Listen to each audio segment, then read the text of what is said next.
Hello everyone, कैसे हो आप सब लोग। उम्मीद करती हूँ कि आप सब लोग बढ़िया होंगे और हम भी बढ़िया हैं। तो इन्हीं उम्मीद आसों के साथ ब्लॉगिंग की शुरुआत कर लेते हैं। सबसे पहले आप सभी बड़ों को मेरा प्यार भरा नमस्कार और छोटों को मेरा ढेर सारा प्यार। तो इस समय दिन के 12:30 बज गए हैं। तो बाकी हम लोगों ने खाना पीना खा दिया है। सुबह से लेकर अभी तक बारिश आ रही थी, बूंदे बांदे आ रहे थे। अभी ना धूप आ रही है हल्की सी और आसमानों में ना बादल है। और मम्मी चले गए हैं ग्वालियर और बच्चे स्कूल। ताई जी उधर गए अपने मकान के पास। तो आज काम वाले आए हैं, कल ना बंद था काम। तो बाकी पिताजी बैठे यहाँ पे ये। तो और आज मुझे करना पड़ा ब्लॉगिंग की शुरुआत। तो उससे पहले थोड़ा मौसम के हाल दिखाती हूँ आप लोगों को।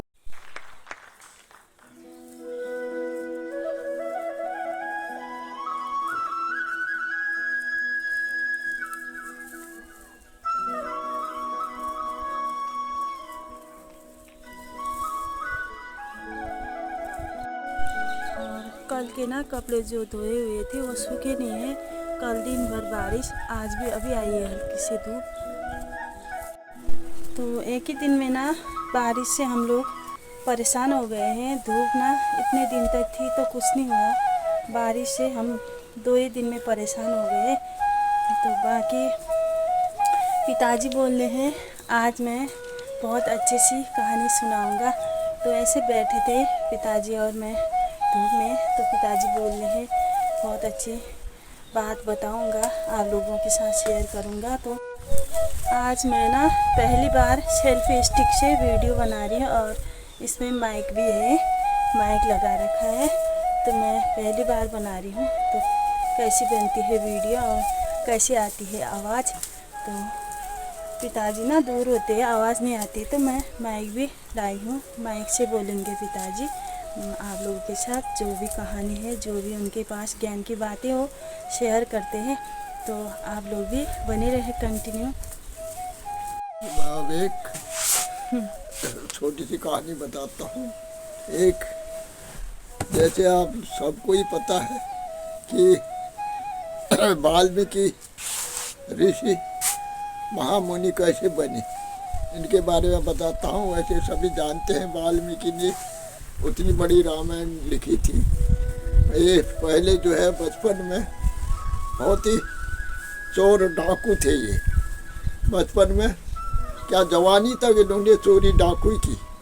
बचपन में भी इन्होंने न स्कूल पढ़ा न कुछ, बेकार घूमते रहे, लोगों को पीटते रहे और पैसे ताके सब लूट पीट करके खाते थे।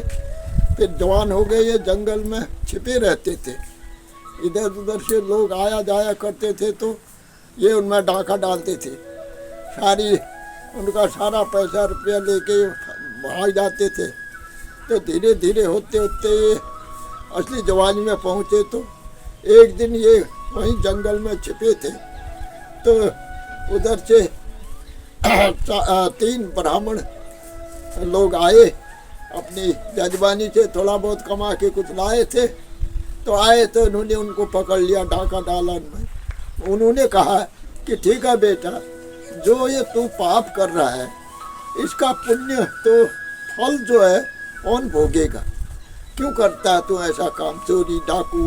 तू तो बड़ा जवान है, अच्छा है, कुछ पढ़ो लिखो और आगे बनो। तो उसने कहा नहीं, मैं इस पैसे से अपने माँ बाप को खिला रहा हूँ, अपनी परिवार पाल रहा हूँ। भाई मेरे छोटे भाई बहन हैं। तो पंडित लोगों ने कहा ठीक है, तू पाल रहा है, तेरा काम है, तू बड़ा है घर का। तो चोरी जारी करके ही थोड़े बच्चे पाले जाते हैं, माँ बाप थोड़ी पाले जाते हैं। तो अच्छा काम कर। बोला नहीं, मैं यही काम कर, ठीक है, मेरे को दे दो जो तुम्हारे पास है। तो उन्होंने कहा भाई ऐसा है, इसका पाप किसको अब भोगना पड़ेगा, तेरे को ही भोगना पड़ेगा। बोला नहीं, मेरे माँ बाप पाल रहा हूँ, वो भोगेंगे। बोला जा फिर घर पूछ के आ कि इसका पाप कौन भोगेगा इसका। तो उसने बोला नहीं, तुम भाग जाओगे, हम भागेंगे करके कह रहे हो, मैं भागने नहीं दूंगा तुमको, लाओ जो है। तो जबरदस्ती करने लगा।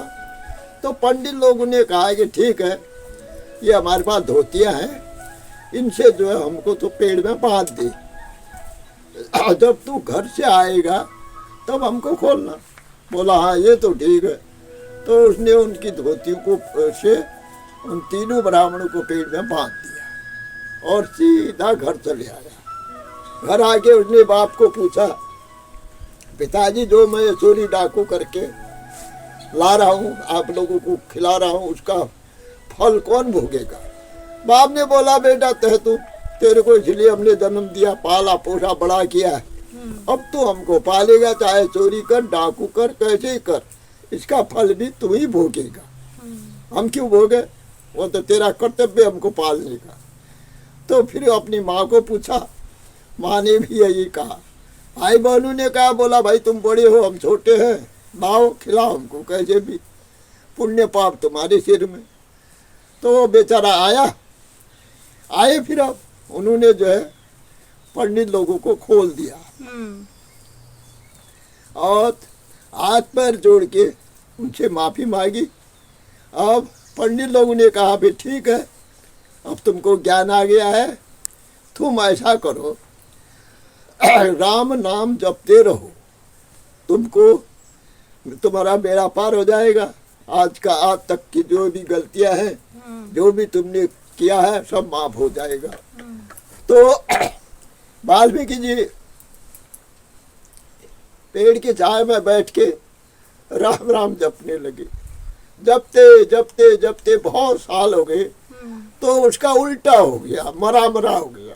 ओहो, देखो बार बार जपने से उसका उल्टा शब्द हो गया कि मरा।